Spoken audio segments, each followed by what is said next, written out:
What characterize Rome? I would like to think about the values that determine the social and political organization of Rome from the beginning and its emergence to the empire to its fundamental change with Christianization. Now, as I lay these out, keep in contrast how those values are similar or different from the Greeks. So Rome and its values were characterized by, first, a belief in hierarchy. That is, it was a vertical organization rather than a horizontal one. Second, a belief in mos maiorum. That means the way of the elders. For the Romans, tradition, what was tried and trusted, mattered most rather than Greek innovation. Third, a belief in virtues. Virtues, which gave us the name virtue, meant the masculine quality of courage, strength, loyalty, and wisdom. Fourth, a belief in fides, that is obligation, rather than the freedom of the polis. That is, the Romans believed above all in justice more than they valued equality. And fifth, a fundamental belief in public self-restraints. So what you have is a devotion to elders, to tradition, to higher up in the social and economic ladder. And status in Roman society was determined by family history, so lineage and wealth, which will later allow even those who are not of aristocratic families to gain power and influence. And it is the particular political system that was inaugurated that allowed Rome to flourish and thrive into an empire. In terms of social and political organization, in the public sphere, Roman society was characterized by what we call a patron-client system. That is, and I quote, an interlocking system of network of personal relationships that obligated people to one another, end quote. This meant hierarchy was layered with a system of duties and obligations rather than brute force or violence, and created relations of dependence. Every person in this society had someone above them that they owed loyalty and obedience to. They were client to a patron. And every single person also was a patron to someone below them who owed them obedience and loyalty. This is how an interdependent and interlocking system emerges. Now, in the private sphere, what mattered above law was what they called patria potesta, the law of the father. The father of the household was the sole owner of his dependents' property. He had legal power of life and death over family members. But in practice, things were slightly different, and gender roles were built upon what had existed during the Hellenistic kingdom and expanded. So, in fact, Roman men did not have control over women, despite what the tradition and the values explained. Women could control property, and women could divorce, and women of rich or aristocratic birth were educated. However, notice how the private and the public mirror each other. Dependence and devotion are its foundational principles, even in the form of polytheism that the Romans practiced. Now, this transpired in the political system from the beginning of the Republic in 509 BCE, with a concern with balance of power and justice. Now, the Romans also had citizenship as their political practice, but they were more flexible than the Greeks. Those who were enslaved could be freed and their children become full citizens. Foreigners could become citizens. And the Romans drew up a series of documents which made up their constitution. In this document, they outlined the legal rights of citizens, and everyone except women, the enslaved, and resident aliens qualified as citizens until the enslaved were freed or foreigners were made citizens. And you had, first and foremost, a Senate, who were first personal advisors to a ruler. At the beginning, contained 300 citizens, but by the time of Julius Caesar, there were 800 members of the Senate. And what you had in Roman society was two classes of citizens: the patricians, representing 130 aristocratic families with inherited status who controlled offices and monopolized public offices. And this will be, in fact, contested over time and will change. Second, you had the plebeians, who meant everybody else, the rest of citizens. But plebeians could be rich. What the distinction was birth. Now, in fact, at the beginning, there was no right to marry if you were of these different classes, and that changed. In fact, over time, plebeians gained more and more representation and power. And at the same time, just like the Greeks, Roman soldiers, who were also citizens, had an obligation of military service. Now, how did the political system function? It was a very complicated system. Political power was assumed through the ladder of offices, which allowed for flexibility and meritocracy. Remember, enslaved could be freed, become citizens, and climb the ladder of offices. In fact, if we look at the Roman political system, what we see is first a consul that representing the executive. This is the monarchical element. The Senate representing the legislative. This is the aristocratic element. And the assembly representing the democratic element. And overall, this was a system characterized by compromise and assimilation as a means to maintain order. Only the tried and tested was valued. And this is why it's important to understand the Roman political system, because it was really the most successful in the pre-modern period.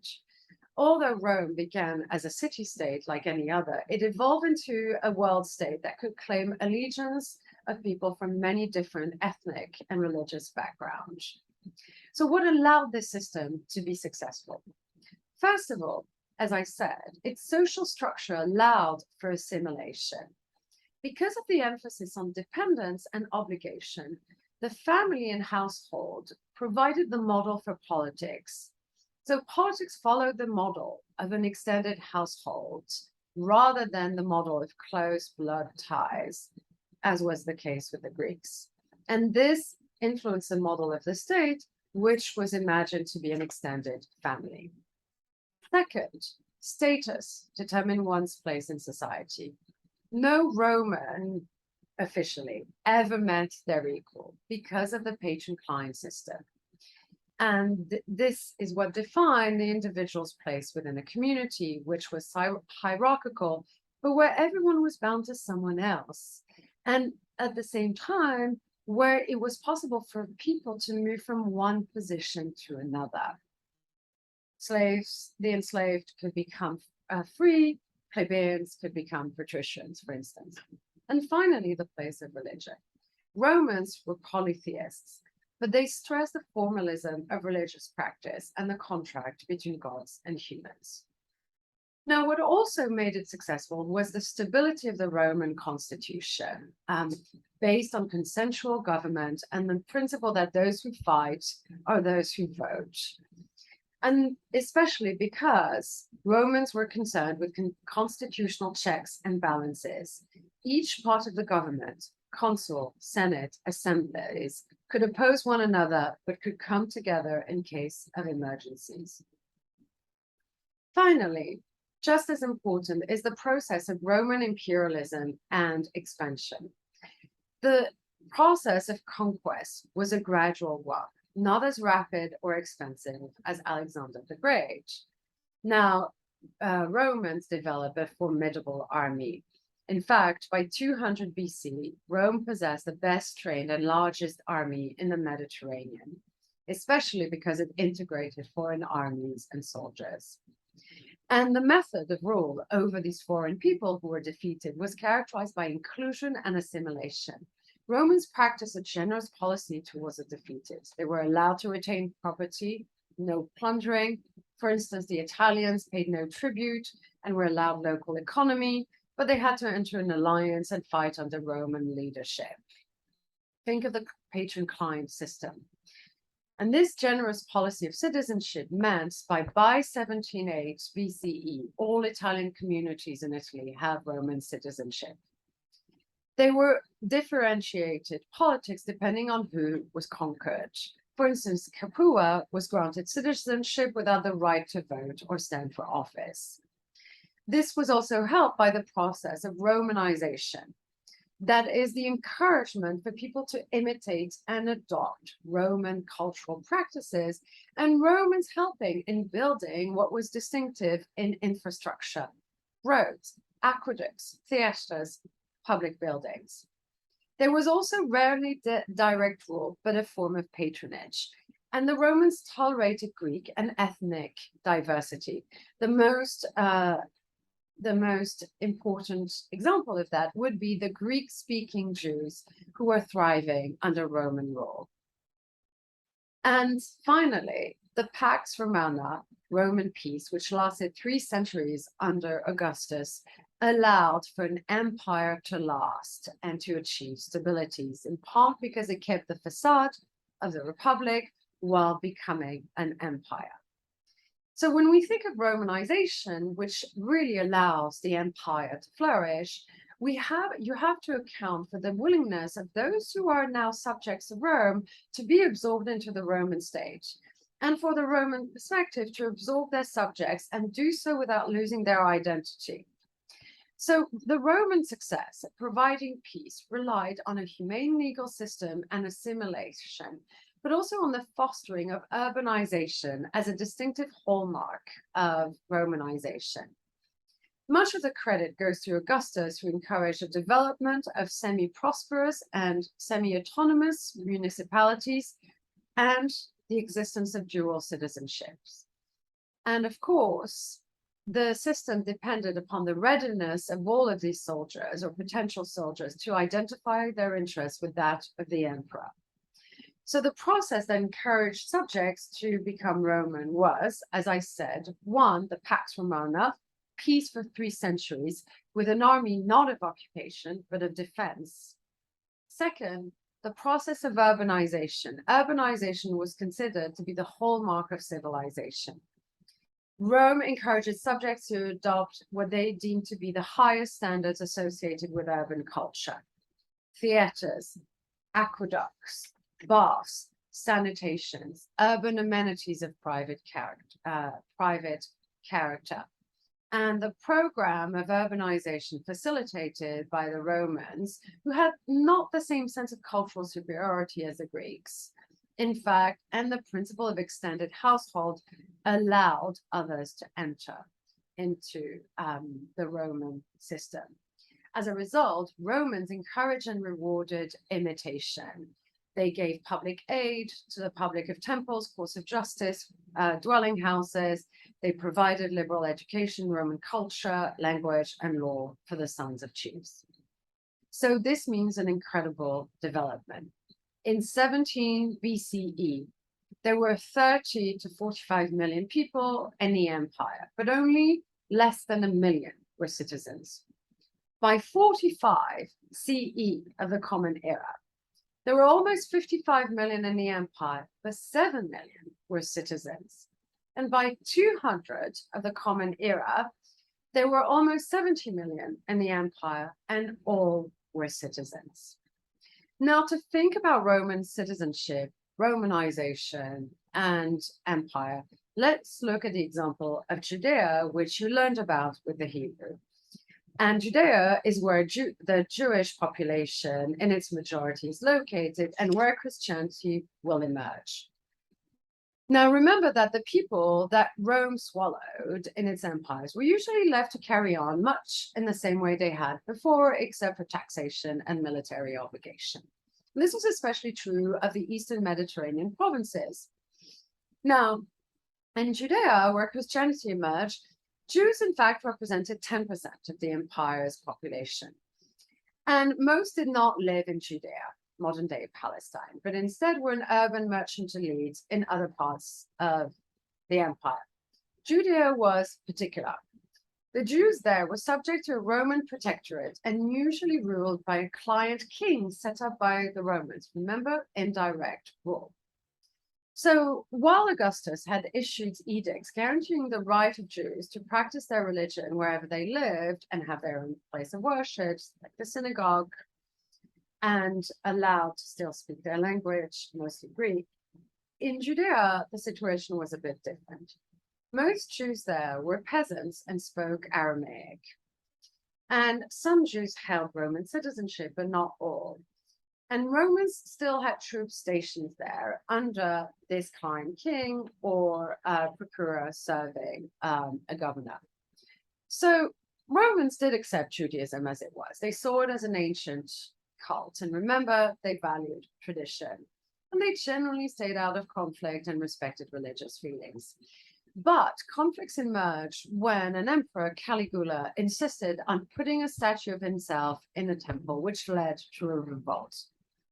Difficulties arose over the imposition of this imperial cult, the imposition of taxation, and internal conflicts, mostly due to overpopulation in the area and perception of foreign rules, and Roman maladministrations of the region.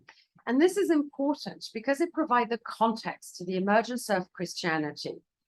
Remember that when Christianity emerges first as an apocalyptic religious sect of Judaism, and when it emerges in a region which has a strong sense of foreign rule rather than having a strong sense of being Roman, and that is in fact haunted by internal conflict.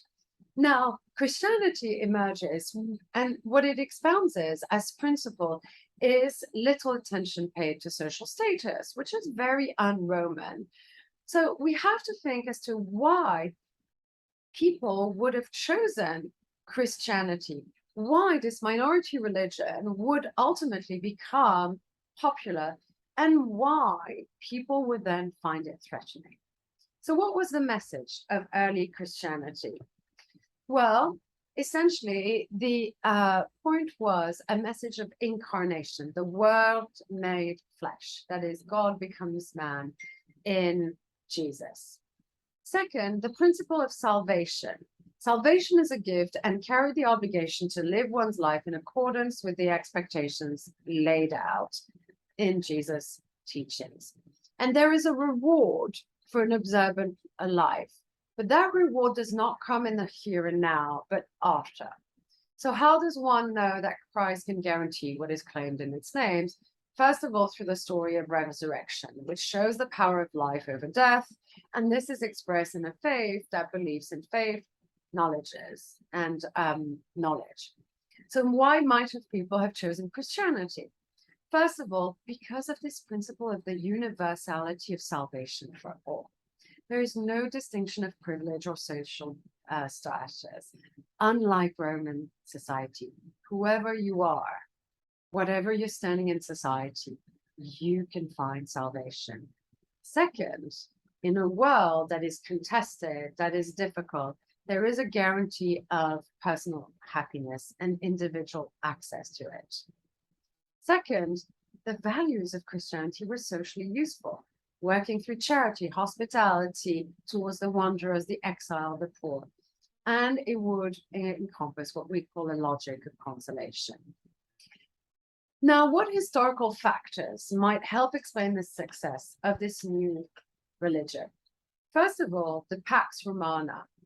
Roman peace toned down the wars of religion and, in fact, encouraged a certain intellectual and religious toleration. There was also familiarity of the structure of Christianity to Romans. The vocabulary of Christianity could be comprehensible to polytheists. Christ was the ultimate patron. Social rituals were encouraged. And Jesus, as the Son of God, echoed the ways in which divinity was invoked for the Romans. Remember the story of the origins of Rome, which came about from the sons of Mars. Second, skepticism had declined and religious faith reemerged. And at first, Christianity did not seem fundamentally different from other religions. Then the question is, why was it considered a danger by the Romans, and why was there resistance for quite a few centuries? Because Romans were generally tolerant of minority religions, as exemplified by Judaism. Christianity would not have been a problem for Roman authorities, except for the fact that Christians were missionaries. Paul of Tarsus, who became the main apostle, traveled thousands of kilometers to spread the word. And in fact, Christianity did not accept other religions. It saw itself as the only valid religions. It argued against the existence of Judaism, and it argued against polytheism. They were exclusive. And remember, Romans practiced compromise and assimilation. Because Roman viewed the ruler cult as a test of political as well as theological loyalty, they insisted that Christians also participate in an oath to the emperor, which was also simultaneously a religious oath. And that is what Christians refused to do, posing a political problem, not a religious problem. And finally, there was a concern with social order. It matters that Christianity emerged in Judea. This new religion that was missionary, exclusive, and refused to participate in Roman loyalty posed a disruption to the social order in an area where Romans had already experienced unrest and challenge from local Jewish authorities. So in fact, Romans were concerned with controlling troublesome Jews and incomprehensible Christians. And after a few centuries, what allows the Roman Empire to become Christian is in fact very much about what is decided by the emperor. As your textbook lays out, there were political factors. The conversion of Constantine in 312. A political ruler is now a Christian. The Edict of Milan, which essentially marks religious toleration. It creates new practice that epitomize a Roman principle of compromise. Sunday is essentially blending together Christian beliefs and pagan beliefs together. And after the great persecution that had taken place and been unsuccessful, Christianity becomes the official religion of the Roman Empire. Nonetheless, Christianity did not remain a uniform religion and settled around the empire and unfolded there in different ways. There were debates over orthodoxy, that is, its official doctrine. And your textbook lays that out. A debate between Arianism, the Coptic Church, the Nestorians, the Donatists, and the emergence of Augustine and monasticism that will have the foundations, will lay out the foundations of what we know to be Christianity. And this will shape the history to come in Christian-Jewish relations and Christian-Islamic relations.